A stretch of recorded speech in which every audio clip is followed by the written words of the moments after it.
Welcome to Let's Talk Sport, and in this video we are going to talk about, well, London Derby, Tottenham versus West Ham United. An incredible game, one of the best games of the season so far. Tottenham were 3-0 up, and then all of a sudden, in the last 10 to 12, 13 minutes, whatever it was, West Ham come and get a draw at Tottenham Hotspur. And a Lanzini strike, rattling the crossbar and into the back of the net, even with Hugo Lloris's arm, did not work in his favour. And West Ham got themselves a vital point. David Moyes ran across the pitch, absolutely loved it. He said he couldn't do Mourinho and skid on his knees. He's too old now, he said. But absolutely incredible. And this season, it's already one of the best seasons, and we've only gone into 5 rounds. It's awesome. Seb, let's start off with you. Tottenham Hotspur in that first half looked like they were against United at Old Trafford. They can get goals. They can be so ruthless up front. And this is without Gareth Bale to start in the team as well. Harry Kane and Son were absolutely immense. But Harry Kane's performance absolutely shadowed just from that Lanzini goal. You can't make it up, can you, Seb? Not really, no. Especially West Ham. This is not really a kind of West Ham thing to do, is it? I mean, No. David Moyes thing. I mean, that team under Pellegrini wouldn't have done that. And of all people, Lanzini, the guy who scored 1 goal in the last 2 seasons. And I mean, he really needed that, didn't he? He really needed that goal because Fornells is not, I wouldn't say a great player, but it's by far ahead of him in the pecking order. Yarmolenko showed some sparks. So Lanzini needed that. But then I think you've got a question. I mean, Mourinho took off Son. And I think Spurs fans would probably be very angered by that, wouldn't they? Never understood that. No, I mean, they've got a Europa League game, not Champions League. But so there's reason to rest Son, but you've got to be annoyed because a Mourinho team, even 5 years ago, that doesn't happen. They won't concede 3 goals in the last 10 minutes. That's just never going to happen. So I thought Tottenham, when in the first half, okay, they're title contenders.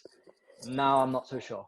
Yeah, it's weird because, Joe, I was thinking the same at half-time, thinking, look, they're getting goals for fun, Tottenham, and that's what it's all about at the end of the day, getting the goals and being convincing up front. And when you've got Gareth Bale coming in, for example, as well, along with Kane and Son, you know, you've got real champions here. You've got real players here that can get them over the line. But they've got to stop these performances from the second half because the Newcastle one, they slipped up there. But, I mean, people can say VAR and all that and the handball was wrong, but it doesn't matter. They dropped points. Joe, Spurs, it's there, isn't it? But they just can't do 90 minutes.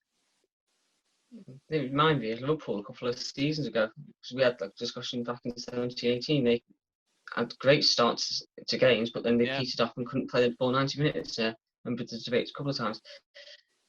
It was strange because they obviously scored within 45 seconds, 3-0 within 15 minutes. Blistering start. I was thinking this could be 5, 6, 7, maybe even 8. It's an unreal performance, and West Ham just couldn't deal with Spurs. But I don't know, second half it was completely different, and West Ham brought it back. And that goal from Lanzini, I forgot he played for West Ham, to be honest, because I haven't heard his name mentioned for ages. And then he just rifles one, top bins, unreal. I think. I was thinking at half time when Tottenham were 3 up and they were looking dominant, I was thinking, yeah, they could be in the title race this season. Mourinho knows how to compete for a title, knows how to compete for trophies. He's won trophies at every club he's been at, and he's had them competing for the title. He said second place famously was his best achievement with that Manchester United squad, Jamie. But surely he's right though. That team did very well. But I think, surely you'll get Tottenham competing within a couple of seasons. But I don't know. I couldn't see the West Ham comeback until when they got that second goal, and then you just knew it was coming.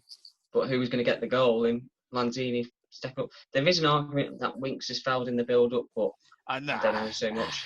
I don't know so much on that one. Yeah, I saw that, and like Graham Souness was saying, Lloris should have probably been able to save it. I'm thinking, hang on, he got his hand to it, but there's so much power behind the ball. It's not easy to keep that out. So yeah, Luke, I mean, the thing I've got to talk about is the Gareth Bale moment at the end. 3-2 up, and this was literally one of the last kicks of the game. If he had found the net, we wouldn't be talking about this being 3-3. So Bale, I know he's not had much game time in the last few months or so, but he knows he should have finished that. Yeah, I'm sure he'd be kicking himself. Do you know what? A tweet went out viral from a Spurs fan. We bring on Bale they bring on Lanzini. Oh, what a tweet! But yeah, like Bale looked good. I thought Bale looked good when he came on. He looked fit, which is something that we've not been able to say about him consistently. I thought that was a You on golden about his chance. golf game or his football game, Luke? His football game. When he went through, I thought button corner. He's going to bend it round. I thought, the second he missed it, I thought, West Ham, like it's they're going to nick it, aren't they? Yeah. But yet again, it's obviously a Spursy thing to bottle a 3-0 lead. But yet again, another problem. Can't see out the game, and like I swear, Mourinho is desperate for a centre half in the summer because Spurs got some bang average defenders. Like Davies and Sanchez, I don't think he was good in that Ajax team, but I thought Spurs way overpaid for him when they got him. He's not good in the two-man defence. He's all right when it's a 3 at the back. I thought Toby Alderweireld does not look the same player, and they've given him a 4-year mega deal. Juan Foyth, Jose doesn't like him.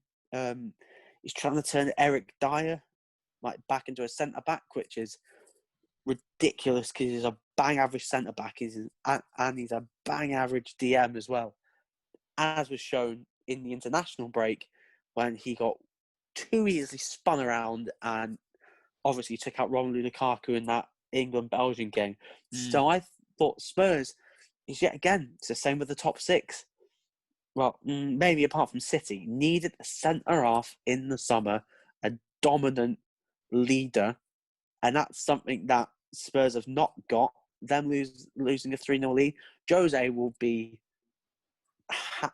he'll be livid at some of those players for having a soft underbelly, letting West Ham get back into that game. As for Spurs' title chances, I think Spurs are in the mix. No one's looked convincing this season. No. I thought Everton looked good, and then Liverpool played Everton off the park. City have looked good, poor. City looked poor. Liverpool have been poor. I'm trying to think. Chelsea looked poor. Inconsistent. Like the Chelsea fans giving all the hype. It's Sheffield United season, isn't it? It really is.